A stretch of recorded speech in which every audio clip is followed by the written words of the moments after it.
kalitatezko hezkuntza. Azken urteetan, asko eztabaidatu da gure hezkuntza sistemaren inguruan.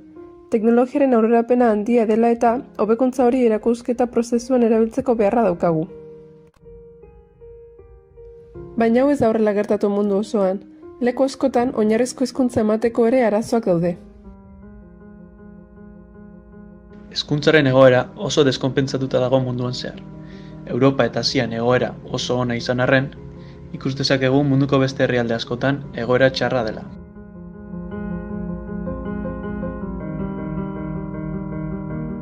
Honako 5 arazoak sortzen dira hezkuntzaren egoera eskasen ondorioz. Herrialdeen lehiakortasuna murrizten da merkatu globalean. Barne produktu gordinaren hazkundea txikitzen da.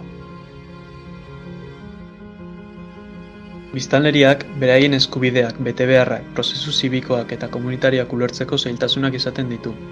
Honegatik, beste arrazoi batzuen artean, herrialde hauetan izugarrizko ustelkeria kasuak egoten dira. Desberdintasun soziala, marginazioa eta pobrezia hazi egiten dira. Informatu zaitez. Lagundu ezazu.